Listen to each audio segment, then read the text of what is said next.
Ada orang yang mungkin sholatnya secara ritual itu bagus, tapi hablum minannasnya jelek. Kenapa sih dia pakai bawa-bawa itu gitu loh maksud saya? Apa urusannya gitu? Kalau gitu ada orang yang ibadah ke satu tempat ibadah, misalnya kan mungkin ke gereja, ke pura gitu kan, ke vihara, kemudian dibawa-bawa candaan gitu, apa bagus? Apakah ibadah sholat itu dijadi candaan itu bagus? Harus ada efek jerahnya juga.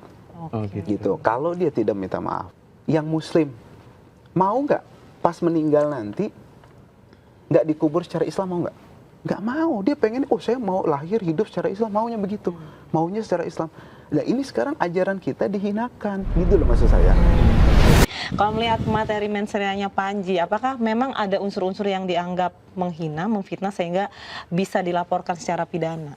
Menurut Bang Yanuar. Ya terima kasih.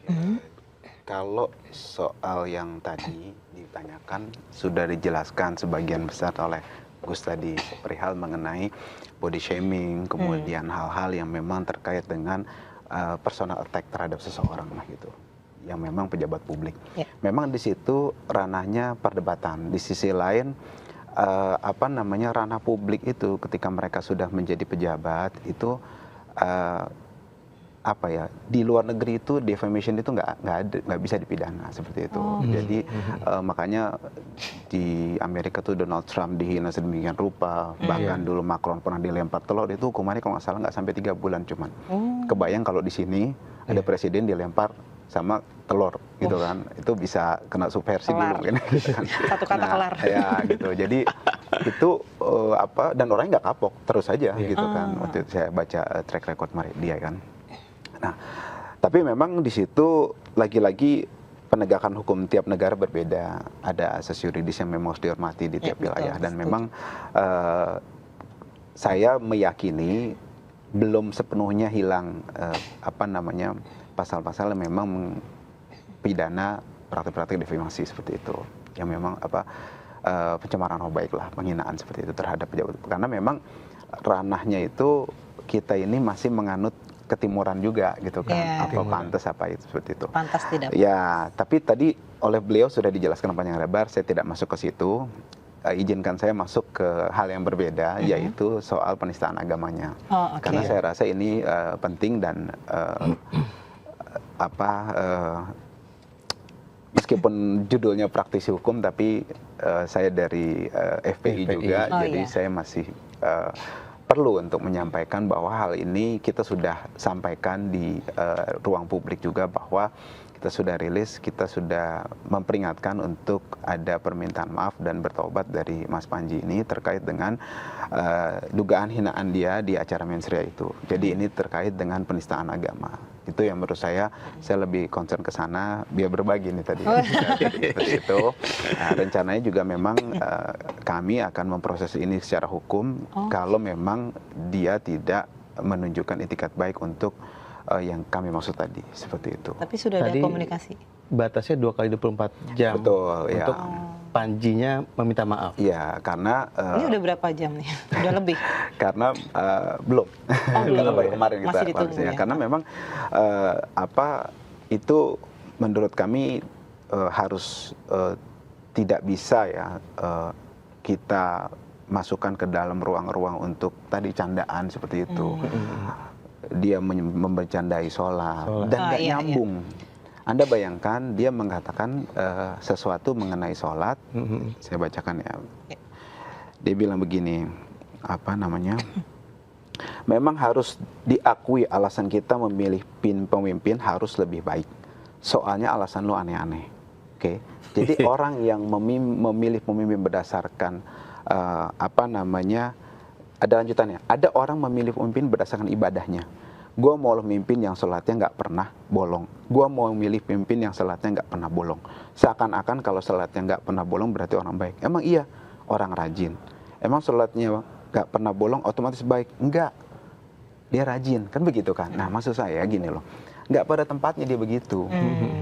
Jadi sesuatu seperti gini, saya kasih permisalan misalnya. Emang bapak kasih nafkah ke anaknya baik?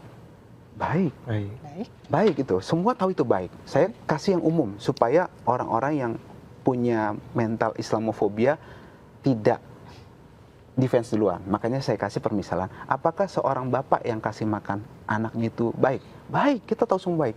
Tapi kemudian ketika dia korupsi, ketika bapak itu korupsi, apa bisa disangkut pautkan? Tuh dia korupsi tuh, tapi ngasih makan anaknya, berarti dia baik dong.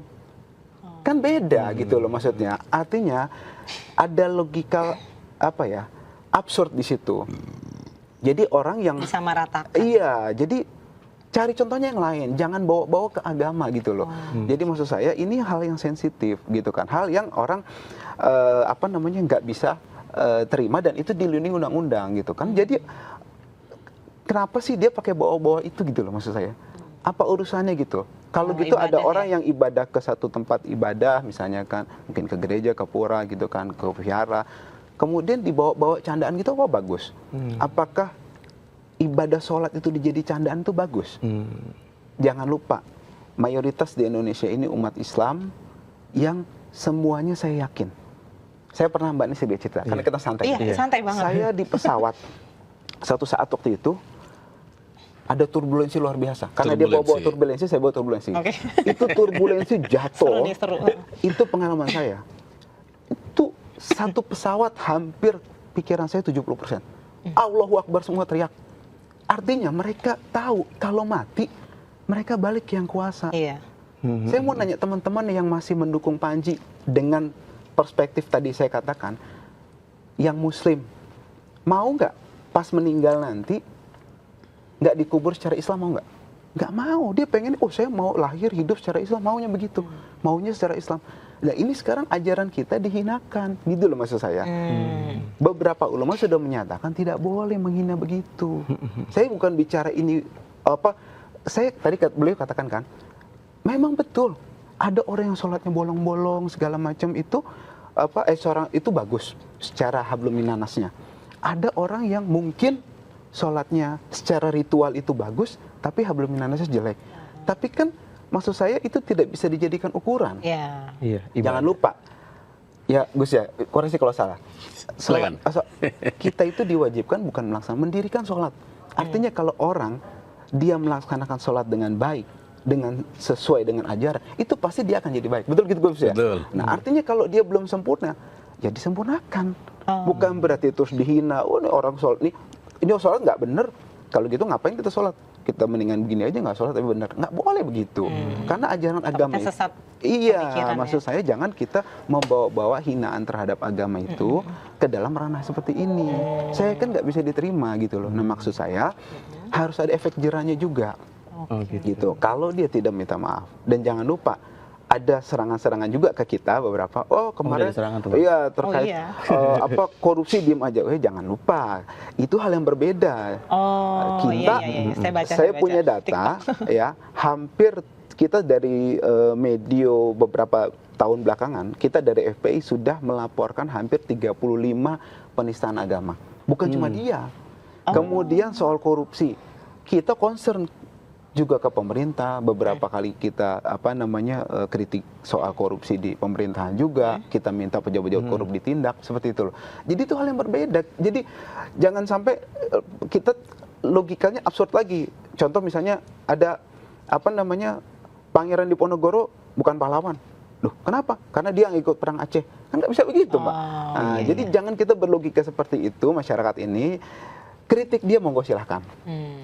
Itu ranah pejabat publik dikritik. Gitu Gus ya. Betul. Tapi ketika ada pribadi, nah tadi beliau sudah sampaikan. Kalau agama tadi saya sampaikan ada garis tegas. Gitu loh. Jadi jangan lupa di agama Islam juga penghina agama itu ada hukumannya. Dunia dan akhirat juga. Gitu loh. Maksud saya kita mengajak ayo jangan orang menghina kok malah didukung, bukan diingetin gitu loh. Kita kan sebagai manusia, sesama manusia, nggak ada Mbak, kita menolak penghinaan agama terhadap agama apapun. Kristen, Buddha, Hindu nggak boleh dihina keyakinan itu, gitu. Jadiin candaan nggak boleh begitu. Gitu. Saya mau ngetip sedikit dari Voltaire. Voltaire itu pernah mengatakan bahwa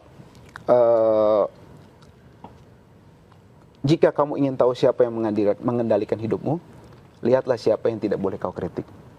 Kita di sini yang mengendalikan hidup matinya Allah Subhanahu wa taala.